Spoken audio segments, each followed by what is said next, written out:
peux-tu savoir que Dieu est ici? Peux-tu le sentir? Et peux-tu discerner que dans une seule réunion, ta vie peut changer? Une seule réunion, ta vie peut changer. Le feu de la Pentecôte qui a embrasé la vie de Pierre est tombé en un instant. C'était un tout à coup. Mais voyez les résultats du tout à coup.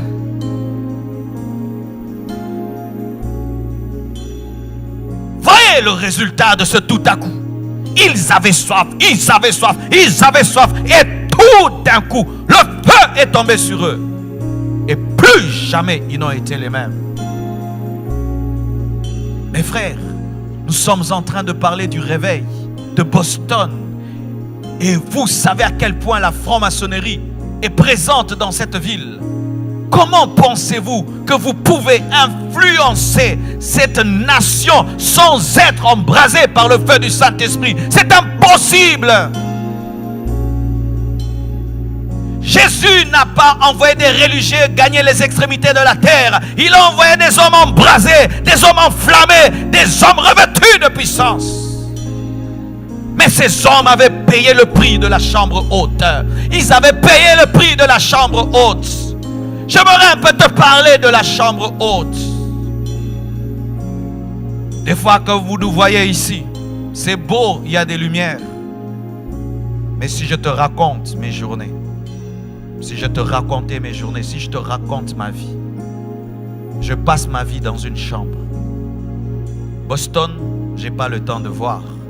Je verrai Boston lundi et mardi.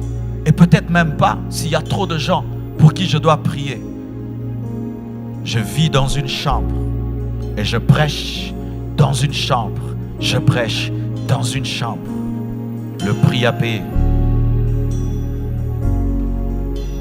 Le prix à payer. Le médecin qui opère les cerveaux, le prix qu'il paye pour être capable de sauver les hommes, il fait des études de 10 ans, de 12 ans. Et il est tout le temps assis, on l'enseigne. Pendant que ses amis jouent, il est en train d'apprendre. Et demain, il peut opérer ton cerveau et te guérir d'un cancer. Vous voulez ou vous ne voulez pas. Les choses de Dieu, ce ne sont pas des jeux, mes frères. Veux-tu cette vie? Voulez-vous vraiment bouleverser cette ville? Vous devez vous enfermer. Vous devez rater des choses. Pendant que les autres s'amusent, vous devez être à genoux. Pendant que les autres font ce qu'ils veulent, vous devez mourir à cela, afin de donner la vie aux autres. Si vous n'êtes pas prêt à payer ce prix, vous êtes en train de vous amuser à venir à l'église sans comprendre les enjeux. Vous devez vivre à genoux, vivre à genoux, vivre enfermé, jusqu'à ce que le déclic aura lieu. Car si vous ne payez pas le prix, sachez que les occultistes payent le prix. Certains ont offert leurs femmes, ont offert leurs enfants pour que Satan vienne régner dans la ville. Ils ont donné ce qu'ils avaient de précieux. Ils ont accepté que tous leurs enfants meurent. Ils ont fait des sacrifices humains. Ils ont donné de leur sang. Certains devaient vivre jusqu'à 70 ans. Ont accepté de mourir à 30 ans pour que seulement Satan passe par eux. Ils ont fait des sacrifices donnant leur vie. Certains ont fait des pactes avec le diable. Ils ne peuvent pas regarder derrière eux. Certains ont fait des pactes avec le diable. Ce sont des serpents qui les apparaissent. Certains ont fait des pactes avec le diable. Ils n'ont pas le droit de dormir. Certains ont fait des pactes avec le diable qui ne peuvent dormir dans une maison. Il faut entendre les pactes qu'ils acceptent. Mais les chrétiens, Dieu vous demande de jeûner. Il vous demande de vous agenouiller. Il vous demande de vous enfermer. Il vous demande de passer du temps avec lui. Mais vous ne voulez pas. Mais vous pensez que Dieu vous utilisera.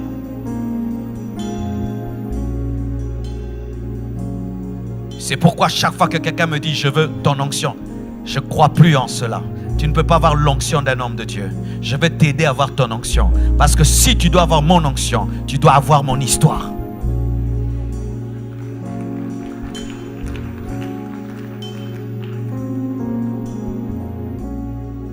Vie comblée, compassion, ça va. Ce sont des noms que nous donnons. Mais tous nous devons payer le même prix. Vous voulez cette ville? Vous devez aller la prendre. Vous devez aller la chercher au sommet de la montagne. Vous devez vous consacrer. Ne pensons pas qu'en parlant tout le temps, en critiquant les païens, nous allons les convertir. Dans la chambre haute, on ne critique pas les païens. On attend le feu du Saint-Esprit. Ne pensez pas qu'en passant vos temps devant la télévision du matin au soir, tout le temps sur Facebook, tout le temps sur WhatsApp, vous amènerez un réveil. Vous devez mettre vos téléphones de côté. Et ça, Dieu m'a dit, vos téléphones de côté. Éteindre vos téléphones pour prier, chercher Dieu. Vous devez mettre vos téléphones de côté pour chercher Dieu. Vous devez vous déconnecter pour chercher Dieu. Vous devez éteindre vos téléphones pour chercher Dieu. Vous devez pendant un temps oublier que la technologie existe pour chercher Dieu. Mais tant que vous serez tout le temps connecté, tout le temps disponible, vous serez indisponible à la voix de l'Esprit. Car lorsque Dieu voudra vous parler, vous serez en train de parler à quelqu'un. Voulez-vous ou vous ne voulez pas? Ce monde n'a pas encore vu ce que Dieu peut faire au travers d'un homme qui s'abandonne totalement à lui. Le monde n'a pas encore vu ce que Dieu peut faire au travers d'un homme qui s'abandonne totalement à lui. Si aujourd'hui tu t'offres à Dieu comme un sacrifice vivant et tu montes sur l'autel de la croix, il va te consumer par le feu du Saint-Esprit et de là sortira un puissant serviteur de Dieu. Oh mes frères et sœurs, prenez au sérieux ce que je dis. Je suis venu dans des réunions comme ceci. J'étais un enfant et pendant que le prédicateur prêchait, il y avait des adultes dans la salle. Et l'Esprit de Dieu me disait, il te parle à toi. Je disais, moi, mais il y a tellement de gens plus intelligents, plus capables que tu peux utiliser. Dieu me disait, c'est à toi que je parle. Et si pendant que je parle, tu entends l'Esprit te dire que c'est toi, il s'agit de toi.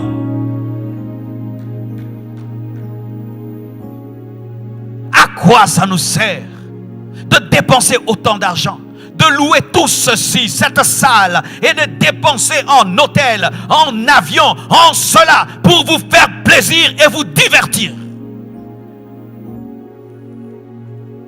Et vous divertir. Des billets d'avion payés, des hôtels payés, nourriture payée, des sons payés, musique payée. Et nous venons, nous écoutons, nous papotons, et nous papotons, et nous papotons tout cet argent jeté.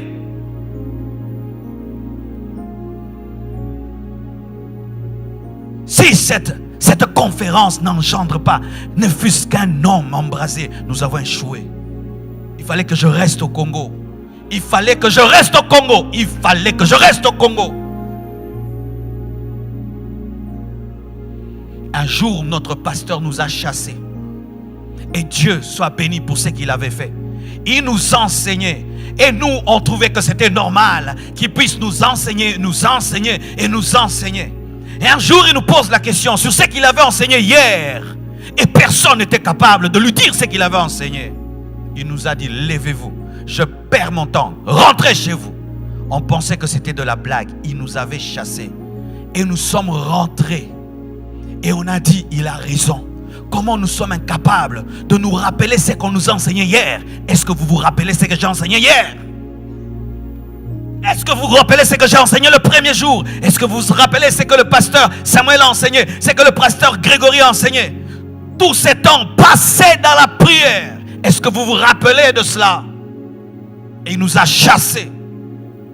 Et quand nous sommes rentrés, on a fait une réunion, on a dit, c'est vrai. Nous ne prenons pas au sérieux notre formation. Désormais, nous changeons. Nous sommes allés le voir, nous lui avons dit, pasteur, tu as raison. Nous sommes des aventuriers. Mais aujourd'hui, nous te promettons, nous prendrons au sérieux notre formation. Nous sommes revenus à ses pieds. Et nous sommes devenus ce que nous sommes devenus aujourd'hui. Parce qu'on avait pris au sérieux. Pourquoi es-tu ici? Parce que tout Boston est là? Parce que tes amis sont là? Parce que tu es obligé d'être là? Ou parce que tu as une rage? Tu as une rage, une soif, une insatisfaction, un désir ardent que rien ne peut satisfaire. Aucune maison, aucune voiture, aucune relation, rien que Dieu.